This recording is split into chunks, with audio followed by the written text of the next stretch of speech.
Hi, everyone. Tracy Lewis with We Are Winter Garden, joined with Pastor Scott, who is the CEO, president, and founder of Matthew's Hope, along with Shelley Bradford, who is the vice president and executive director of Matthew's Hope.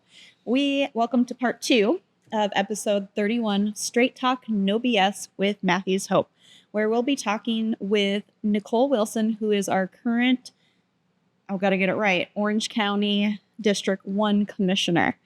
In part 1, we did speak with Austin Arthur, who is currently running for that seat. So if you have not seen that, be sure to go back and watch part 1. Shelley will be back at the end of this episode, but for now, let's welcome our guest, Nicole Wilson. Joining us now is Nicole Wilson. Thank you for being here. She is the current Orange County District 1 Commissioner. Nicole, tell us a little bit more about yourself. Oh, thank you so much for having me here. I am District 1 Commissioner, beautiful West Orange County. I'm also the Vice Mayor, which is an exciting position on some days. Some days it's just a little more to do. I bet. Born and raised in Florida. I'm actually originally from Gainesville, Florida. My father was a professor in medical school there. My mom was a speech therapist. Moved here 28 years ago now. My husband did medical training. Okay. And we fell in love with the area and became a family here who raised our children here and see our going the distance in this area. Yeah, nice. Well, welcome. So for those of us who are joining us and they're not really sure what the Orange County Commissioner does, can you explain that a little bit?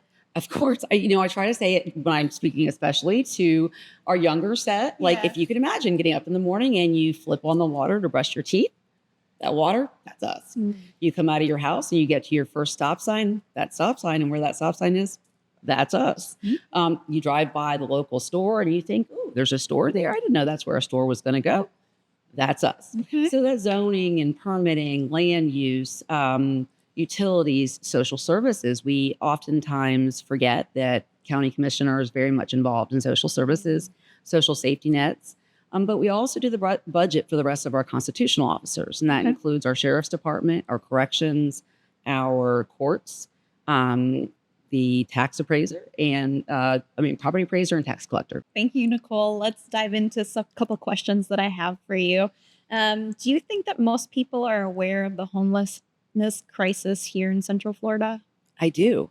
I actually think that a number of residents who don't maybe word it that way, haven't necessarily articulated it as a homelessness crisis, know that something is different.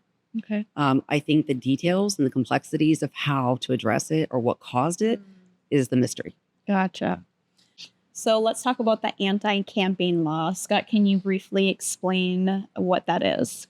I'll give you the best understanding I have. This is after meeting with some of our House and Senate leaders. I will tell you that we have now criminalized homelessness, in my opinion. Okay. And the interesting thing about it was that we were told all week that it's not, HB 1365 is not a homeless law.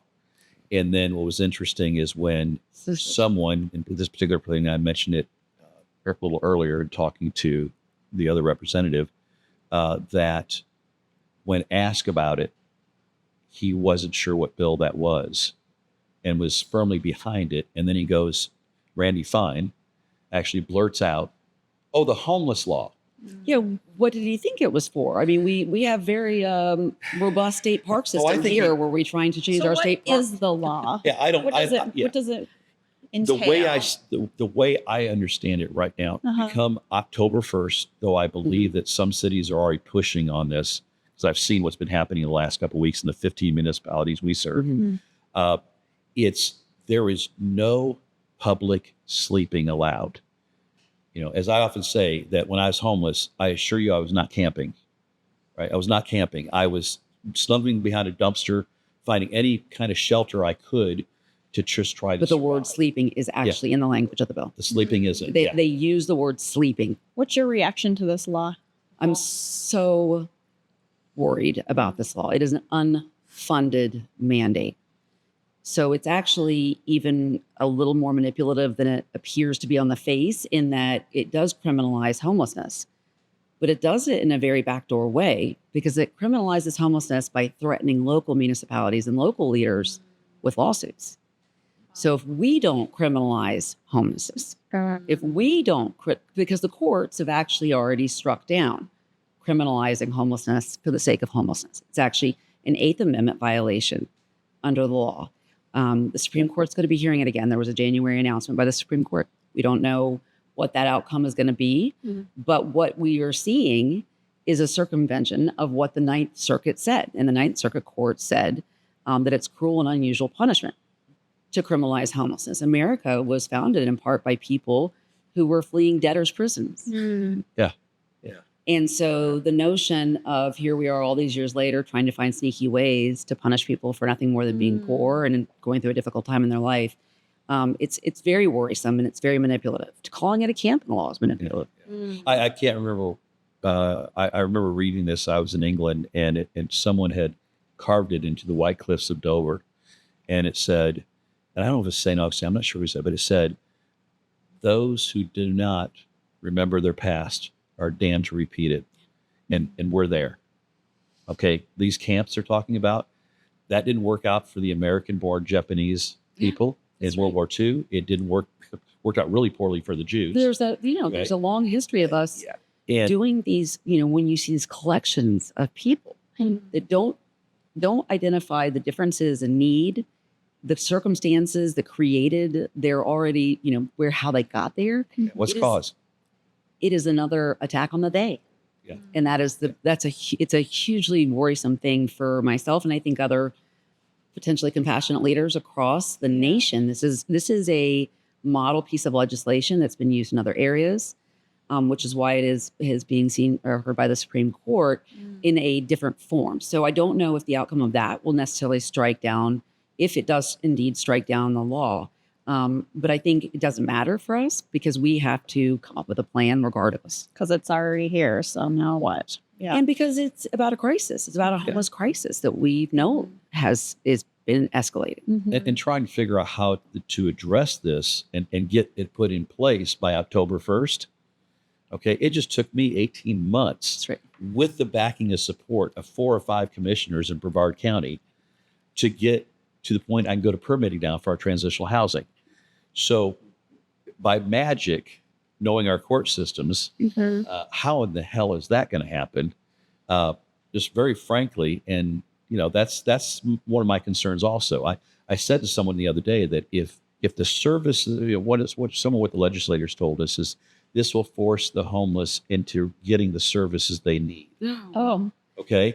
And my thing was, I could possibly see some semblance of common sense if those services, mental health, They were there. and if they were there, If we have them. and then some guy chooses to not do it, okay. Right. Well, if he chooses not to, he's probably mentally ill. Okay. But usually the ones that choose not to are veterans. Another podcast. Yeah, right? exactly. I We will could come talk back about and we'll that. talk about that and our insufficiencies and really being able to support people with wraparound services. Yeah. It's a whole nother. That's so key to this. It's so key to this. And I think the sort of, the deinstitutionalization of America. And that's another historical piece that I think if people don't know, go back and read about, because we have to decide if the deinstitutionalization of our chronically mentally ill means that we'd rather incarcerate them. Yeah. And isn't that just institutionalization, more expensive, not as productive, certainly crueler? Yeah. Definitely. Great. So we were talking before that a developer, they recently were clearing out land and whatnot, and their gopher tortoises, got it right this time, and they had to legally, safely remove them, and it was about, 10,000 per tortoise to remove them safely. Relocate them. They pay a mitigation. Yes, penalty. relocate them. It's another one of those interesting. Yeah. There is also a camp of humans who are homeless, and they said just get them out of there. Push them out on the But street. there's a process for the tortoises. Yeah. What is your reaction Tracy, I to have that? been on the job. What do you think, Scott? 2 weeks? 3 weeks? It was very early. We were in COVID. Okay. And so we were already really, I think, struggling to figure out sheltering. And I got a call from a resident who said, there are people here on whatever the road was getting pushed out into the street. There's families, there's strollers. What do we do? And I got a really quick master's in education on how we are either trying to, failing at, or need to provide better services. Gosh. So, very long story short, and we're still struggling through this. This was a private landowner who was getting ready to develop a parcel. This was happening actually in several of these parcels. And they were told by the municipality that they needed to trespass or vacate the people that were there in order to go forward in their permitting. As somebody who really cares a lot about this issue, we set out to find out who the property owner was because we wanted to make sure that we could help them navigate that permitting process. Sure. And, if we could help with wraparound services, bring in the Hope team, do something, give us some time. Give us some time to do that. Do not push these people out onto a curb and then expect them to evaporate or over a city line or, into unincorporated and just hope that somebody else has a better system. Right. So we, with the help of Pastor Scott, we really tried to convene city leaders from the municipalities. Some were really helpful in coming up with a potential plan for how to move forward on these parcels. Some weren't. Some, I really believe, just wanted it out of their sight, out of mind. Push it to someone else, someone else's Not my problem. backyard. Not in my backyard. Not my backyard, not my problem. Yep. Yeah, and I think that this bill is one of those bills because if you think about it, there's not anything that creates a solution for Right. It's homelessness. just pushing it to the next person or to the next. It's clumping up them Yeah. somewhere I don't see Those them. people. Yeah. Because if they're in a public space, I see them. But public space is shared space by definition. Right. So it's contradictory to the idea of public space. And by the way, us, the taxpayer, we paid for public space. We're going to be paying again for whatever that unfunded mandate is and whatever, wherever we end up safely under the law, Right. identified as relocated. Right. I speak more frankly than most. I think we're creating a shit show that no one really understands. Will you saw me Or pause? wants of to course, say- in my orders. I Yeah. pause sometimes, like, okay, read it. Yeah. A different word. No, I don't. I just, my podcast, do what I want. But in all seriousness, not here's not a answer. It's not a solution. It's not a solution, and it's certainly not a plan. But when you've made the entire state now a not here, does anybody that I spoke to in Tallahassee or otherwise really believe the homeless are going to all migrate out of Florida? No. And quite frankly, like I said, this is model legislation that's being imposed across the country. So it's really, truly, when you alluded to some of our historic encampments, that is what these model pieces of legislation do, because you're not looking at something that's isolated to one state. But I will tell you, as a Florida citizen who lives now in a very populated area, right? We've got 1.5 million people here in Orange County or around there, maybe probably more. To think about this becoming law by a lawmaker out of the county that has less people than I have in my district Yeah. should tell you that, there are layers of brokenness in the way that this was rolled out and discussed and adopted. I think that the point about the shit show, if you will, about what's coming, to think about an October adoption for something that will then impose potential civil penalties, if there aren't criminal penalties already put in place potentially by these municipalities, you're going to maybe end up seeing, local lawmakers incarcerated for not arresting homeless people. Yeah. Right. Yeah, the backfire on this could be really interesting. The other thing I'm going to say is I think the general public needs to understand this too is, as you mentioned, it's an unfunded mandate. Unfunded. So the idea behind it is the county is supposed to work with local municipalities to identify a piece of property that this could be used for. That all has to fall under state Department of Children and Families. Which is already overloaded. Right. They not doing a great job on the properties that they are supposed to already be keeping. Yeah. Yeah. So it's unfunded. And, I was speaking at the Ninth Judicial Court folks. They had me over there a couple days last week.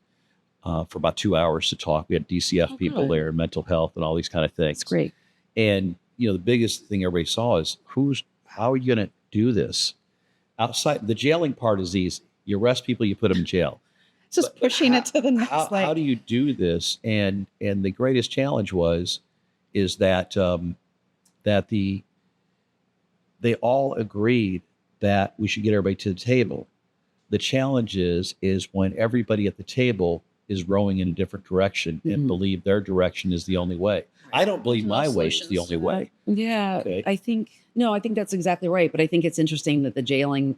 So for people who don't understand the cost of these types of things, and that incarceration has become to some extent what looks like the quickest answer, that it costs about $45,000 to $55,000 a year, and that's without any services. Right, that is just housing. Now, what could you do with $45,000 to $55,000 per year per individual? Here's what you Per make sure you individual. understand. This is per individual.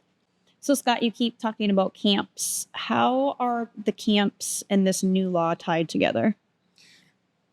Again, the idea behind it is, again, that with the county and the local municipalities, that they identify a piece of property, okay, that's going to house these. The wording is very convoluted, in my opinion. And I'm a high school dropout, and I just said convoluted. I can't spell it. You were spot on. Okay, Now. but it's very Look at convoluted. you go. And yeah, look at me. So educated. Which is disturbing in itself because it gives way too broad of a stroke. And what I try to tell people understand is that when you let these things go, watch what else is coming. That's right. You will be affected. But then what's happening is they're saying my understanding is, talk with some of them, is running water, sewage. Again, think of a piece of property that has none of that yet, and this has to be ready by October. Okay. They say they're going to, that must have mental health care.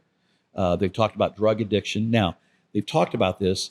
It's not completely spelled out what that looks like. Okay. And that's, again, part of the danger of passing a law that just doesn't clearly state exactly what it is, because then that leaves it up to constant interpretation, which then is going to turn around and give the ability for, if there was a homeless person out in front of our business that hadn't done anything, and I go to the county and say, hey, or the city, and I say, you guys haven't followed what's supposed to happen there, I'm going to sue you.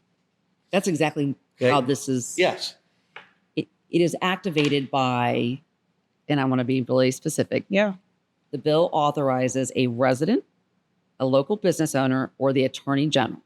So it could be the state, it can be anybody in your neighborhood, or it could be somebody next door of your business, to bring a civil action against a county or municipality, including its leadership, to enjoin practices of allowing unlawful sleeping or camping. It's going to get really messy. I mean, is it me? And sorry, you would say this, but that's batshit crazy. Yeah.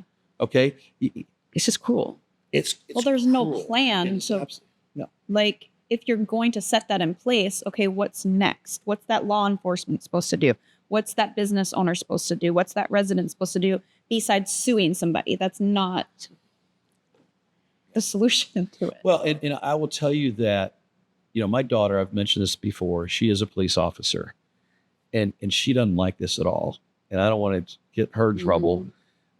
She's going to do what she's told to do because that's her job. They're not social workers. But they're not social workers. I have better training and ability to deal with these people than they do. We know how to address people that have mental illness or addiction, and we usually can visually tell the difference. Most of them cannot. But most of them that I talk to really want nothing to do with this. Okay, because they realize the strain it creates, and they're going, I don't want to arrest somebody because they were sleeping, but since Joe Schmo didn't like it. Yeah, and the original bill, and this part of it at least got struck, because I'm telling you, this was where I was panicked in an area where we see this very often, was people sleeping in cars. Oh, yes. You couldn't even sleep in your own Not even car. in your car. Wow. And now I think, we can all agree in a car-dependent area of the world, it has been a lifesaver Yeah. for people to be able to retreat to their cars, either from domestic violence, from, potentially if they are in a situation where they are trying to live with a family member but need some cooling off, It is a lifesaver. And so that piece of that bill was terrifying. Now that was struck, but if it was discussed and it's in the model legislation, it means they're still thinking So about that it. was, because I want to completely, because my understanding of it, and tell me again, you're the legal expert. Well, we had to keep a close eye on it because we understood very early on the impacts would be devastating. Because my understanding still, though, is if you're sleeping in a car and you're not given approval by the owner of the property, what have you, that is at the discretion of the law enforcement if they arrest you. Like if they found you in a parking lot, but you drank too much, it's up to them to say, okay, the person stayed here and they're sleeping it off, whether or not take them in. Well, that's the problem with the word sleeping. Well, that's the problem with the word sleeping in this, right? Because there isn't, if it's a public right of way, it is certainly subject to this law. Yeah. So, Nicole, what are you doing in response to this new law, or what's the plan? So, I mean, right now, and I want to make everybody aware, we will have a work session, and our work sessions are open to the public. We have, usually what I'll do is I'll put a shout out to the people in the district who I know have an interest in something. So a lot of times when there's a social service issue that's come up or something that relates to homelessness, I put a call out to my nonprofit partners that do the wraparound services or the care. Okay. This will be on May 20. So this is a place where the public can come. They can come, and we can all work together. That's right. How does that work? work? The county commission will actually be walking through the legislation with the legal experts in the county for how we are going to come up with a devised plan, right? Gotcha. How will we be working through this? We need a roadmap. Right. Because this didn't come with a roadmap. It didn't come with the funding. So that's going to be a work session for that. Were you able to see the date, or did you know what that is? It's the second Tuesday in May. So I will make sure to get that date to you if we can share that. On the social it is one of the things that immediately I did was sit down with Director Banks, who is our public safety administrator. Okay.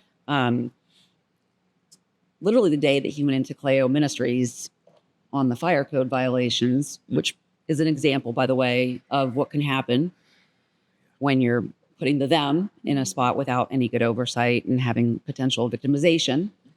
And he said that the first priority he has in something that obviously I told him I'm very supportive of as a commissioner. I don't have the opportunity because of sunshine laws to ask the commissioners, but I can assure you we were all likely on the same page, is the law enforcement individuals, law enforcement leadership from all the municipalities and the sheriff's department need to be day one on the same page on enforcement, because it's going to be a humongous problem. It's going to get real messy. That's right.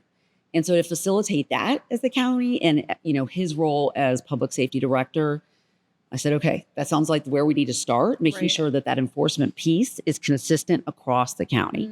And I think the perception of being able to be shoved from one municipality into another or out into unincorporated because the sheriff's department does it differently is not going to, I think would be in contravention to this law, but also just cruel and hard for anybody to really navigate. Definitely. So just really playing musical chairs with homeless people. That's right. That's terrible.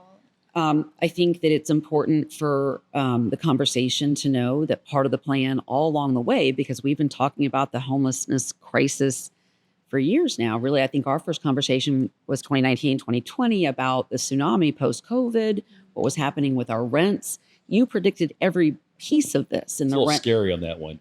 I think it was May 18th. The rent, yes. I said there's going to be a homeless tsunami. Yes. We need to prepare for it, not knowing that we were going to have a pandemic. Yeah. That just took what I said would take, I thought, 3 to 5 years. And just magnified the issue. One of the things that I think is really important is understanding the underlying risks to people who are currently housed. And we immediately understood that rent stabilization, the rent was too high and getting higher, and people didn't understand their rights under tenant laws. So, being able to move in the direction of getting a tenant's services office, tenant and landlord, because landlords also really want to be able to navigate that. And we had small landlords all across the county who said, thank you so much. What are the laws? What are our remedies if something, if we need to figure this out in a different light?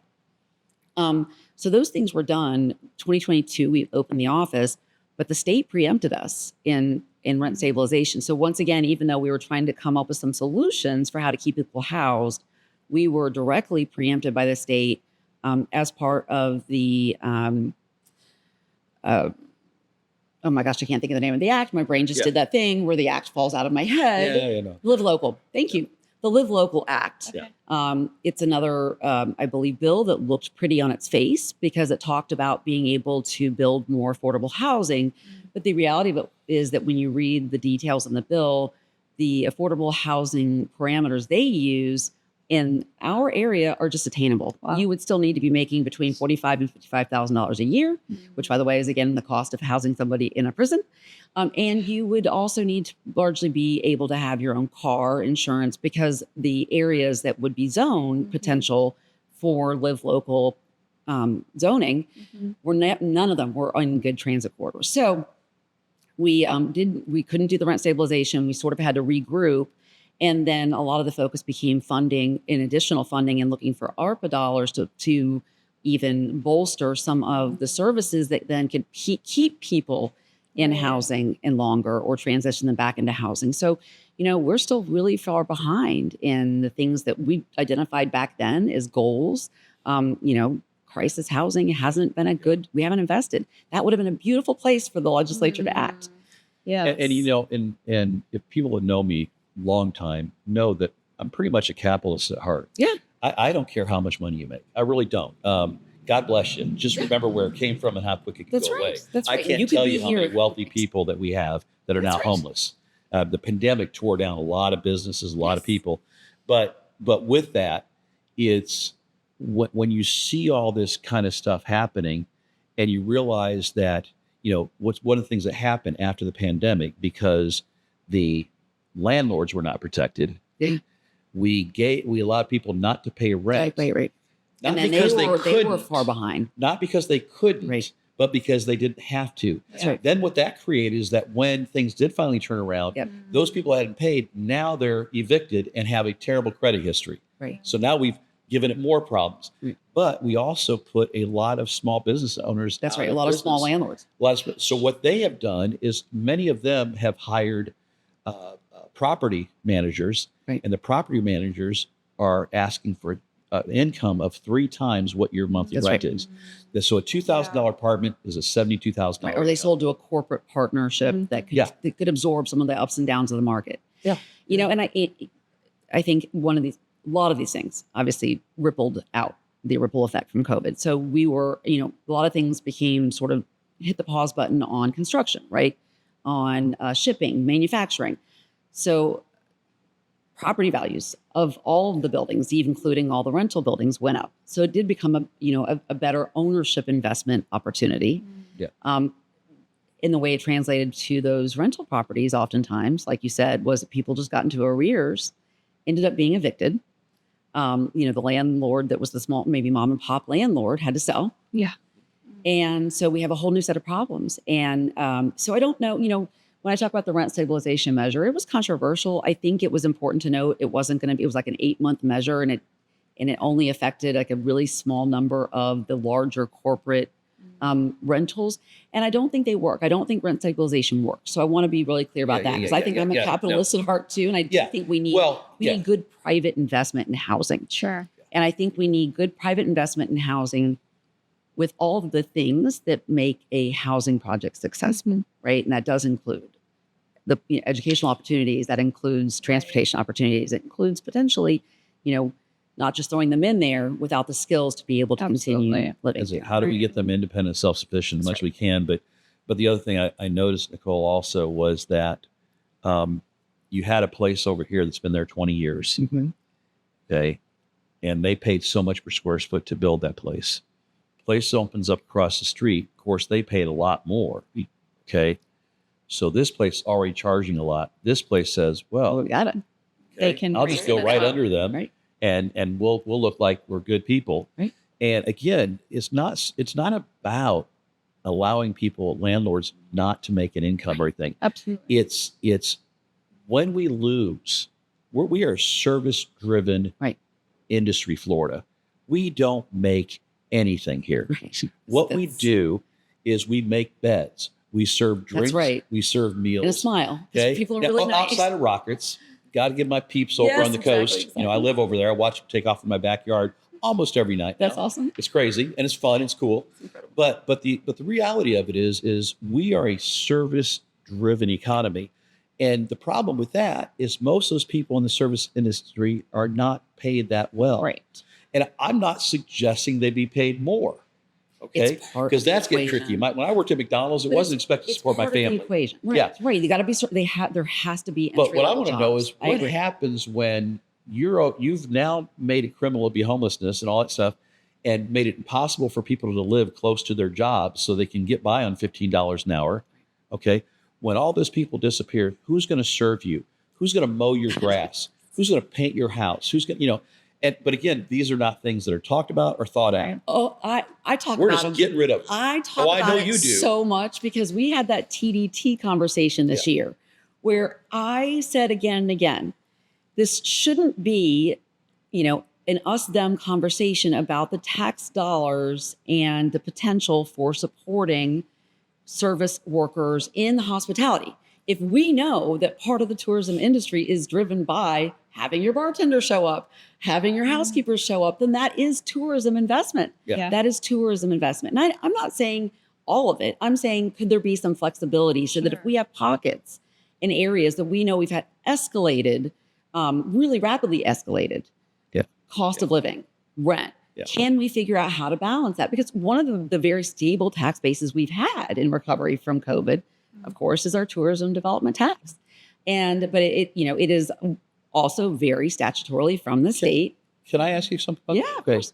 And again, I don't know who voted on how everything. I'm curious. I was a no. This is when I look. Okay, well, there you go. Just kidding. I don't I'm know gonna look yet, at the but I camera just right have a now. reputation. My question is there anybody out there that doesn't know that SeaWorld, Universal, and Disney are here? Is there anybody in the world that doesn't know they're here?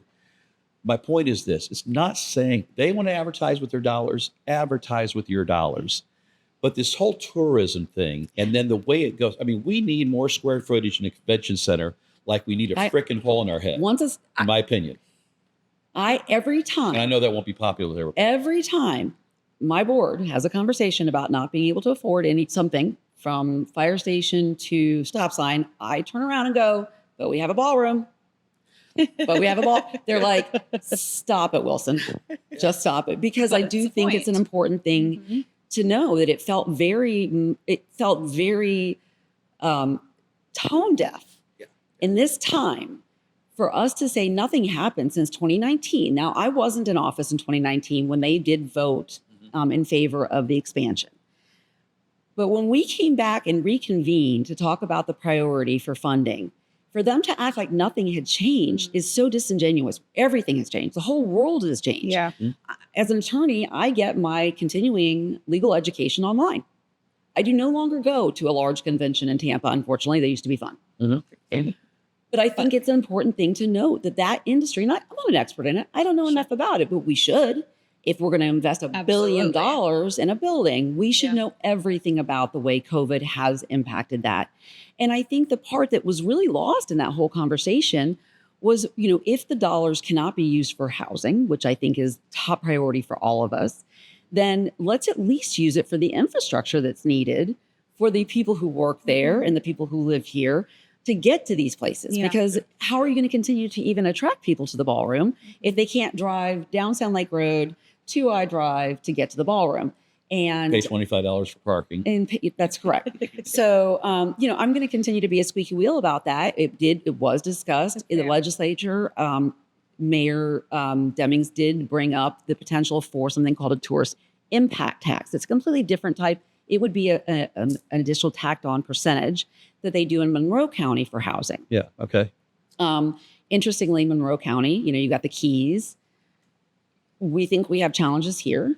Their challenges are extremely different because the geographical location, the environmental sensitivity, and we have all those things that magnify those by being on a teeny tiny little peninsula. So they bus many of their workers in hospitality down there from like 4 hours a day, 3 hours a day from housing in Miami. Yeah. I love this conversation. Sorry, I love this conversation, and I love your passion for the housing, and you're spot on with all of the topics that you guys are talking about. I want to redirect us back to the homelessness crisis and the plans. You are our commissioner now, Yes. and you seem like you do have plans, and you're taking steps for housing your passion, and I love that. What other plans, if reelected, do you hope to accomplish? Do you hope to get started at least? Because I know it's a process. Well, no, and I think continuing the conversation about the zoning laws, right? So right now we have drive down 50 or take a look from aerial view.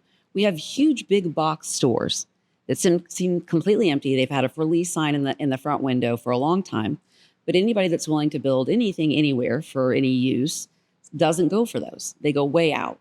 And those are all missed opportunities for transitional housing, for crisis housing, for long-term housing, for all kinds of housing. They are already on transportation corridors. We already have water running to them. Yep. These are issues that we will have to figure out in the coming days and weeks. And so understanding what the limitations are right now, and largely they're zoning limitations, that we have done really strange zoning over the years, and I mean years and years and years of zoning, very specific zoning, right? Where something is either institutional or industrial. And then it becomes very prohibitive to try to figure out how to make it something different. Yeah. I think we are going to continue to look at people's ability to do ADUs, right? These additional dwelling units on their existing property. Okay. Because if we have people who have a couple acres and they're willing to let some family member back in the fold, we're going to help with that. Okay. That's an important thing to do. And I know, talking to Pastor Scott about some of his clients that come through here, a lot of times the solution was reuniting a family and figuring out a better set of circumstances for their living conditions. Yeah. So, I think that those sound like micro answers, but we're in a county that every one of these stories is very unique. We're going to continue to invest in the medical clinic side of this because I also believe in the mission of healthcare is wealth care. Absolutely. And that you need that foundation. That's right. So that's a deliberate investment that we have made over the last 3 years that was not being made, that that I will continue to advocate for. I think when we look at the structure of our homelessness services as they exist, and we without disparaging any of those services, because we have some incredible providers. Of course. One of the things that I identified very early that I was really frustrated about, that Pastor Scott was like, dealing with it for a long time, was that there was this funnel of availability for services if you were in the downtown metro Orlando area, and essentially ignoring what was happening in these other areas that are urbanizing, right? We're talking about these lots being cleared. And so this rapidly urbanizing area without anything to account for what we're doing to these encampments. So, my hope is that the only silver lining I can think of with this bill is it will allow me to illustrate the point I made 3 years ago, which was they're there, you're just not paying attention. And now, or we're hiding in plain sight so well, you're not paying attention. That's right. You're doing such a great job caring for them that you're not paying attention. And so I think ideally we will have to geographically look at this and with the municipality's help, identify some very specific locations.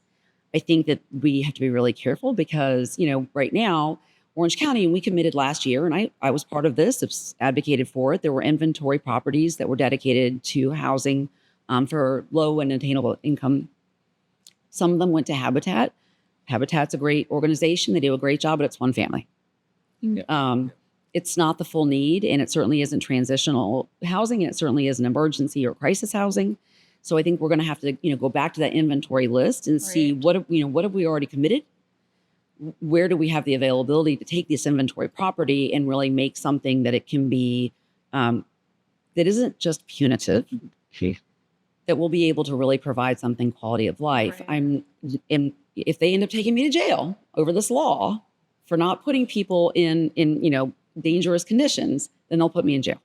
I am committed to that. Maybe then we'll start to open their eyes. I don't know. But I do think that it's worth making a point over. We cannot just follow the letter of this law without additional thoughtfulness on the local level. And that, I think, is the intent is for us to deal with it. But if you don't, it's going to be or can't. or But then, like can't, and then like it's you gonna be- said, everybody needs to be on the same page. Like That's right. the city can't be doing something, then the county, and then everybody doing something different. That's when they cross lines, and it's just And each it's city, so messy. each city, literally, depending on. I mean, I'm very open about this. I don't hide it, and I can prove it. A COE and a POC, as an example, love this. they just push more. Okay, they're able to push that. Okay, they've been doing kind of this in different ways. Now they've got something that backs them up. Okay, now what they don't understand, I don't think, is I don't believe any of them are sitting back and realizing that, oh, we're going to have to provide some services here, because if we don't, people can sue us. So that's going to be a wake up call for Yeah. everybody. But something that's frustrated me for a long time is two things. Is that Orange County, being what it is, the largest concentration of homeless people are in West Orange County and East Orange History, County. because they've been able to. But the money's not being. because they've been able spent to what? I know. I Champ. can't. Yeah. And They're They're but cared for, by. we also want it to the city beautiful. Okay. Yeah, I'm convinced, and I'm not asking you to agree or anybody agree with me. I'm going to tell you exactly what it is. We have been more intent on hiding the homeless than helping the homeless. And we could have probably spent less money helping than just trying to hide for them to come back out of the dark later on. But Or sending them to jail, like Nicole was saying, Yeah. the Yeah. expense of that. That's Use right. that expense for something good to help them put their feet forward. That's- And Yeah. If this bill had been a mandate that said every county in Florida must offer transitional or emergency housing to anyone that's identified as chronically homeless, and here are, based on your population, based on your, area median income, here are the allocated state dollars to make that happen, we'd be dancing in the streets right now. Right, We'd be like, we've got this. can We've do been something. waiting for this. but we also need to know where the coal supply is going to come to keep that fire burning. Right. It can't be a one time, right? Okay. We have to be able to make it you a. just go back to later. That's right, Later, say, that's okay, right. our funding is dried Look, up. even our trust fund, right? You get these, we had the housing trust fund that was rated for everything along the way. So that it's something that we Which, absolutely, however, that's not criminal is beyond me. Just me. because they make the laws. Well, I guess it's interesting you met Habitat, which is a fine organization. Yeah. It's it's an organization we wanted to partner with. It Mhm. just never came together, because I'm sitting here going, we're taking folks through Matthew's Hope and we're teaching them the skill sets to be Yeah, it's independent, important. self-sufficient. We make them care for their houses. We inspect their each week. love that you guys do Okay, that. if we Yes, did so that, good. then went Otherwise to you're not Habitat successful. and say, I'm not only going to give you somebody who needs a house, I'm going to give you some that understands the weight of home ownership Mhm. and has been trained to how to care for it and how to budget appropriately. Right. And if there's anything I have with some of the other organizations, it's you got to think past, putting someone in a house makes them no less homeless than putting me in a garage makes me a car. Great. Okay. No, that's right. You got to do the proper wraparound, Mhm. which again, wraparound is not, you need to be 10 miles that way tomorrow and 6 miles that way tomorrow. Okay. Right. That's why not. Matthew's Hope is this big umbrella with medical, That's right, all the 'cause it's mental all the health care, things all that- the stuff we're doing. It's Human beings are complex. and they're not, and they didn't all get there the same way. That's right. And there's not one cookie cutter answer with each one of them. And that's such a compassionate. But you got to have a flow. You got to have a roadmap, so Yes. to speak, like you mentioned earlier. But you also have to understand that everybody riding that road is not driving the same car. No, right. They're not driving through the same storm. and don't need to be on the bus as long. How did they get there? Right. So Well, Nicole, this has been great. I love that we got to sit down and talk and learn more about you and your plans for the future. Do you want to add anything else before we wrap up? I think it's important. I mean, there's so much I could have talked. I This is bet. such a. Yeah. First of all, thank you so much for having me. I would love to come back because I do think this is a really important conversation, and there are some exciting things that I think that we've been able to advance that are finally getting some traction, including things like some of those life skills classes out of our community centers and trying to make sure that we have more technical training programs. I think all of those things, and I mean start early, right? So get those technical training programs into our high schools, partnering with OCPS and trying to get those done. The county has been, I've really tried to push for those across the board, not just health sciences, because that's not everybody, right? But Right. everything from carpentry across, right? there's so a lack of skilled people like that And we need everything. that are making Absolutely. really good money That's right. instead not going to college and coming out with a bunch of debt they can't pay that now the government's talking about paying off for them. Yeah. I just want to know if they're going to pay for mine. But I paid mine off. yeah, I I'm paid sad mine off. about Yeah, it. No, you'll get one of my yeah, I went bankrupt and thought I included it. Learned out 5 years later that they came back to me after this went through the court system and turned around and said, "Oh, student loans don't count." That's the whole reason it caused my bankruptcy. Oh, no. So not only did I have to go bankrupt, screw my credit up for 7 years, Oh, but then I still had to pay. still paying. There's like $15,000 left, plus all the fines and interest on top of that. And I always laugh because it's funny that when I try to get a hold of like the IRS or something, I can't get a hold No, of of anybody. course. No. But oddly enough, they can always find me. Well, we could, we could go on this topic for a don't very know. long time. Lastly, I want to do one thing before we close up because I know you want to. course. Do you remember how we first met? My daughter's Girl Scout troop was building cabinets and bookshelves for the preschool. And Cool. they're all juniors and seniors Oh, in growing up. college. Yeah, how'd that happen? And yeah, I get chills. We're because- 14 years old, March 30th. Oh my gosh. Yeah.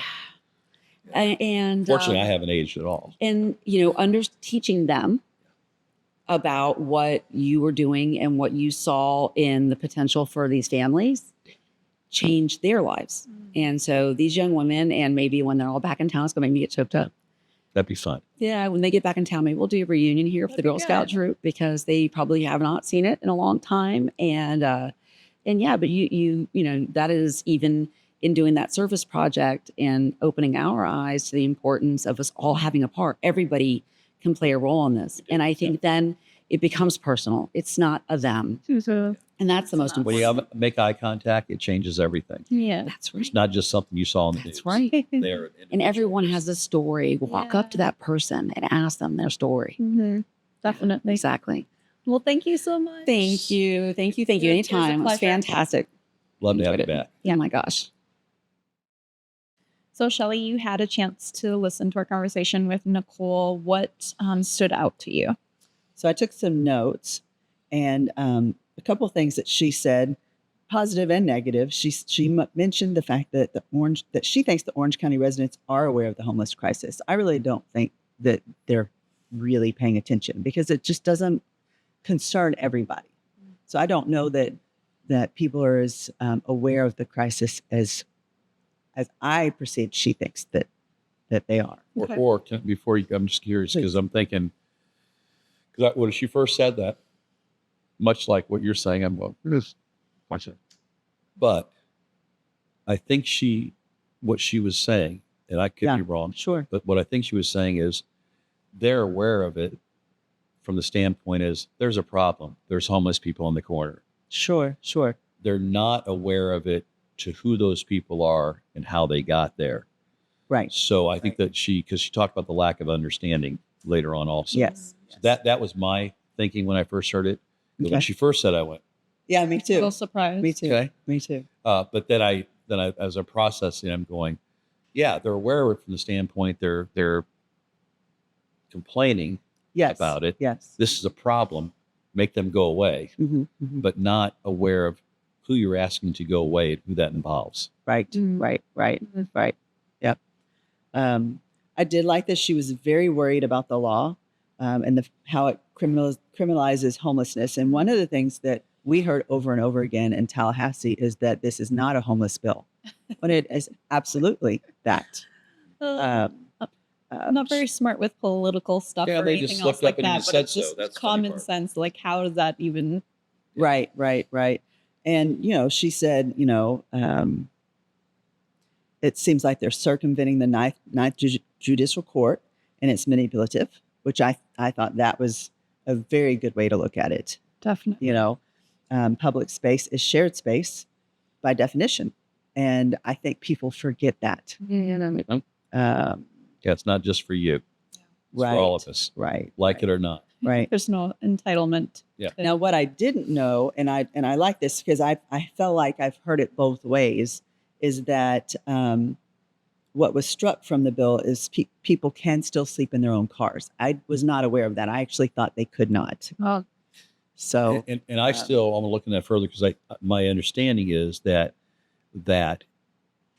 you can sleep in your car but if you're in a public place and have not got permission to be there, right, you're sleeping right, on public property, right, even though it's in your car. right. And so though they struck some of it, my understanding is how it's worded out is, and she alluded to this some, is that being that sleeping is the key word there. Correct. Okay. How do you interpret that? Sleep in your car or sleep on the ground? You're still on public property or private property. Right, Whatever. right. And then she was uncertain about a date, and I looked it up, and it's May 14th for the work session. Okay, good. People need to come out for that. Absolutely. And where is that at? So it's May 14th.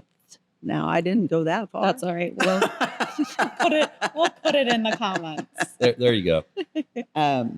It's good. May 14th. Yes. Save the date. And she also said something I hadn't thought about, and Scott and I looked at each other at the same time when she said this about all the empty buildings on 50. Yeah. I hadn't thought about that, and I don't know. I think because I'm thinking Winter Garden, Right. and now I think of, gosh, how many things have been in that abandoned Target? Yeah. Just right outside of Winter Garden. How many? Can you imagine what we could do with that? And I it's mean, I right there have on thought the about bus it. System. I never, what I liked is the fact that she's thought about it. Right. Okay. Because no one seems to think about this. Like, well, at what point do you sit there and go, no one else is renting that. Right. No one else is doing anything with it, but it has all the key essentials: a roof, electric, power, restrooms. See, and I'm thinking bigger. I'm over here salivating over West Oaks Mall. I love it. Listen, I can't tell you how many times I get emails and texts. Why don't you guys take over the West Oaks Mall? I'm going, hey, why don't you find out who would give it to us? We could literally clean up so much. Yeah. Yes. And all those stores could be individual apartment. I mean, it would just be amazing. So yeah, and she just said the conversation absolutely needs to continue for sure. And I liked that. And one thing that we believe in is how important healthcare is. And she had a tagline that said "Healthcare is wealth care," which I liked. And then the last thing that I found astonishing, I knew it was high, I just didn't know how high it was, is each individual that goes to jail costs the taxpayers $45,000 to $55,000 per year. Per person. Insane. That blows me away. Yeah. And I knew. And so we're adding to this problem. Yeah. Why? Yeah. Why? Yeah. Well, you could do so much more with that. I feel. Part of what I've always appreciated about Nicole, normally I'm not a fan of anybody being an attorney. That's just me. But because she has a legal background, she is able to see and identify pretty quickly what doesn't look right and what has to be done. Now, the challenge she has run, and we've talked about this over the years, is that first couple of years in office, nobody's even telling you where the bathroom's at, much less how something works. Right. So again, my concern, and people need to know this, Matthew Soap does not play politics. We don't. If you're a screw up as a Republican, screw up a Democrat, I don't care. If I feel like I will talk about an individual, not a party. This is not something that happened because Trump was president or Obama was president or Biden's president now. And I can keep going back. This is going on for decades. And the problem is now it's become so big that because we weren't proactive, now we're having to be reactive. And that's very expensive to be reactive. Yeah. So, I do know, because we've had multiple conversations over the years, and she has invited me to different things to talk with people and try to learn what I don't know in that side of it and share what I do know from this side of it. And that this has been high on her agenda since day one. Right. But when it's a 3-2 vote all the time, which is typically what happens, it doesn't go anywhere. So it doesn't necessarily mean, and this will be true for Austin if he's elected. Sure. It doesn't mean you aren't trying to do something. Or that someone is better or you're better than they are. You cannot, if you can't get it through the system, it doesn't matter. Right. It just ate up a bunch of taxpayer dollars. Right. And accomplish what? Right. Well, thank you, Austin. Thank you, Nicole, for joining us in this important conversation and educating others and learning more about your ideas, your plans for the future for the homelessness crisis. Did you have anything you wanted to add, Scott? Yeah, just real briefly in closing is that there's an open invitation, has been an open invitation to any elected official throughout the state, county, and local municipalities to come on here. We will not edit. We will not tell you what to believe. We will not tell you you're wrong. We may share what we think, but we're going to give you the opportunity. You tell us, maybe we don't know everything. Maybe you know some facts that are somehow not in the public record. Maybe you know, have an idea that we haven't considered. Okay, though this is what we do every day, doesn't make us right. But we do want to hear and give those people that feel like they agree with HB 1365, now that is law, that the people that are in a position to make a difference in the community, and hopefully they got elected to make a difference, Right. know that they could come here. The challenge is very few people have stepped to the plate so far. We have also opened this up to anybody who's running for office currently to replace somebody else, that if they have a view that they feel is important for the general public to know to make their decisions come election time, that they're invited as well. And I'll go one step further, that if somebody really has some kind of radical idea that goes along with our thinking or against our thinking, reach out to me at Scott.Billue, Billue, @gmail.com. Bring it to me, and we can see if we could put that together. And there might be a way to have you come on here as well. We're not here to argue with people. We're not here to catch people, a gotcha moment. Right. We're simply here saying, look, we got to get to the table and have the conversation, or we're going to expect the same thing we've always gotten. And if we keep doing the same thing we've always done and expect a different result, then that's the exact definition of Insanity. insanity. Yep. That's So- a good invitation. That's great. Well, thank you all for joining. It's a pleasure, as always, to sit with you guys and learn more and help the community learn more as well. Please subscribe to this podcast so we can, as a community, come together and support Matthew's Hope in all of their efforts. See you next time.